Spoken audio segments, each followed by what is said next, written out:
All right, so welcome back to the Organic Fanatic. Now we're gonna give my assessment on how the Knicks as a team look this year.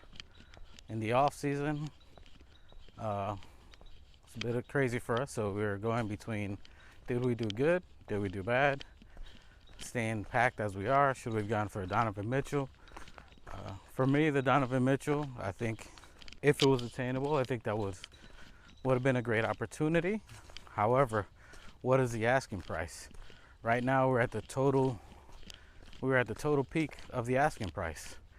Like if you go buy a dealership now in 2022, what are we in this fall of 2022, just like in the summer, they were above asking price for all vehicles, above market price. And that is what I feel was for Donovan Mitchell. Donovan Mitchell was above asking price. In a normal year, he would not even acquire, he would not draw 5 plus 4 unprotected plus all these talents.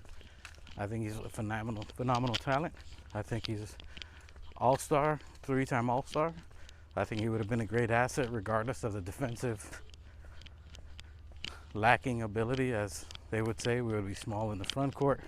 I think the offense would have overcome some of that, and as a team, Thibodeau would have put a stamp on that, where we would have been at least top 15 team out of top 30, which is still successful, which is still a playoff team. As bad as we were last year, we were a top 10 in defense team. So, in the whole NBA out of 30 teams, which is still impressive considering the players we had.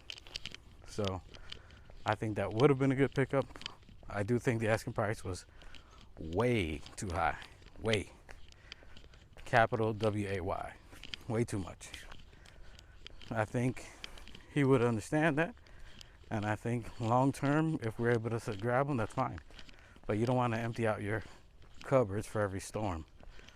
You always want to have some reserves. And I think that's where we lacked in the last time we did, as everybody bought up the Carmelo Anthony trade. And it wasn't the Carmelo Anthony trade. It was getting the other talents afterward, what it cost us. When we got rid of Tyson Chandler, Danilo Gallinari, Wilson Chandler, and the other talents, the other young talents that we acquired to get the Amaris and everybody else. That is where we killed ourselves, plus the first round.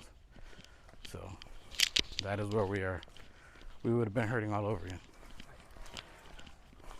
The fact that we would have emptied out 6+ first rounders over the next 7 years wouldn't give us any room to get any other talent.